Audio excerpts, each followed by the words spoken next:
اللہ کے رسول صلی اللہ علیہ وسلم نے فرمایا جیسا تم نے اللہ کے ساتھ امید باندھی تمہارے ہر قدم کا ثواب تمہارے لیے لکھ دیا گیا۔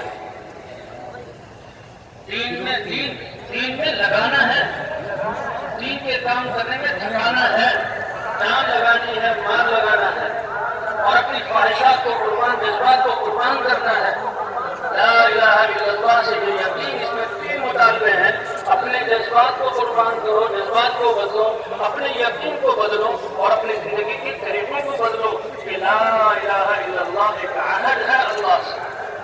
ایک عہد ہے اللہ سے کہ اللہ ہماری زندگیوں میں، ہماری دی ہوئی صلاحیتوں میں، ہماری ملکیتوں میں اے اللہ تیری مرضی چلے گی، جو تو چاہے گا ہم اس کو پورا کریں گے، چاہے جان چلی جائے، چاہے مال چلا جائے،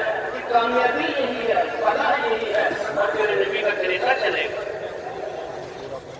تو یقین کی تبدیلی ہے اس لا الہ الا اللہ میں، ساری کائنات سے یقین رکھ کر اللہ کی ذات پر یقین آ جائے، اور ایمان والے کا یقین کتنی بڑی دولت ہے۔ اللہ کہتے ہیں کہ میں اپنی قدرت کے ساتھ ایمان والے کے یقین کے مطابق معاملہ کرنا ہے، جیسا میرے بندے کا مجھ پر یقین ہوگا ایسے میں اس کے ساتھ معاملہ کروں۔ بنی سلمہ ایک قبیلہ تھا،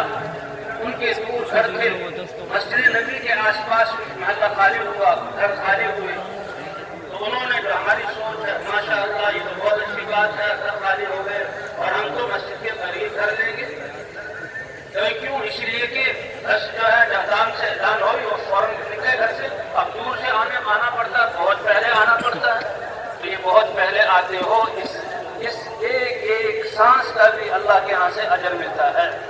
یہ بہت پہلے آنا، یہ اللہ کے گھر کے لیے آنا ہے، یہ دین کے لیے آنا ہے، یہ کوئی فالتو نہیں ہے۔ تو انہوں نے بہت اچھی بات ہے، کہتے تو مسجد کے پاس گھر ہوگا اور تھوڑی دیر، زیادہ دیر نہیں لگے گی، نماز کی کھڑی ہونے اذان ہوتی ہے، ہم مسجد میں جائیں گے، تکبیر اولیٰ سے نماز پڑھیں گے۔ بہت اچھی سوچ ہے۔ اللہ کے رسول صلی اللہ علیہ وسلم کو پتہ لگا کہ یہ قدم اٹھانے کی مشقت اور وقت زیادہ لگنے کے ڈر سے یہ قریب آنا چاہ رہے ہیں، تو اللہ کے رسول کے دل میں تو آیا ان کا ثواب تو کم ہو جائے گا، یہ ان کا فائدہ نہیں ہے بلکہ ان کا نقصان ہے، یہ فائدہ نہیں ہے بلکہ ان کا نقصان ہے۔ فرمایا بنی سلمہ، اللہ کے رسول کہ او بنی سلمہ کے قبیلے والو، یارکم اپنے دور والے گھروں میں رہو اور اس مشقت کو برداشت کرو، اللہ کی فاروق اعظم مزید انکل یہ پیچھے کی طرف تم قدم اٹھا رہے ہو، تم آثار تمہارے نام اعمال میں تمہارے دین کے قدم کا نشان لکھا جائے گا اور اللہ قیامت میں اس کا اجر عطا فرمائے۔ اور بار بار فرمایا بنی سلمہ دیارکم تکتب آثارکم، دیارکم تکتب آثارکم، تو دین وہ اللہ نے دین دیا اس کو دیتے ہیں۔ جمع ہو گئے ہیں حضور صلی اللہ علیہ وسلم کے اپنے رسول کے ساتھ اللہ نے ہمیں دین کی محنت جو نبی لے کر آتے تھے اور اس محنت سے ایمان زندہ ہوتا تھا، اللہ کا دین زندہ ہوتا تھا، رحمتیں اترتی تھی، کامیابی کے اور آخرت میں درجات اور جنت کے وعدے ہوتے تھے، وہ دین کی محنت اس امت کو ملی۔ اب دین پر عمل، دین کے احکام پر عمل کرنا اس کا کتنا بڑا اجر ہے،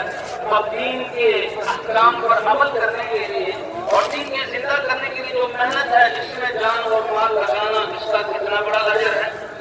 اس کا ہم تصور نہیں کر سکتے۔ اللہ کے راستے میں جو انسان نکلتا ہے، اللہ کے دین کو زندہ کرنے کے لیے جان، مال اور وقت لگاتا ہے، تو فرمایا جس جسم پر اللہ کے راستے کا، یہ اللہ کا راستہ ہے، خود پہ اللہ کے دین پر چل رہا ہے اور پوری انسانیت کو اللہ کے دین پر لا رہا ہے، اللہ کا راستہ جو اللہ تک پہنچانے والا ہے، اب اس کے اس راستے میں نکلنے کی وجہ سے جو اس کے جسم پر غبار پڑ رہا ہے، حدیث پاک میں جہنم تو بہت دور کی بات ہے، اس جسم کو جہنم کا دھواں بھی نہیں چھو سکتا، اللہ نے اس پر حرام کیا۔ ان کو توکل سکھاؤ، ان کو صبر پر لاؤ اور نمازیں جو ہیں نمازوں کا پابند کرو۔ اب وہ کافر وہ فرعون کو الہ کے رب کہنے والے اور ان کے سامنے دنیا، اب جب یہ نمازوں کے وقت میں نماز پڑھنے لگتے تو وہ ان کو کوڑے مارتے تھے، پٹائیاں کرتے تھے کہ تم یہ کیا کر رہے ہو۔ تو بھائی ایسے وقت میں کیا کیا جائے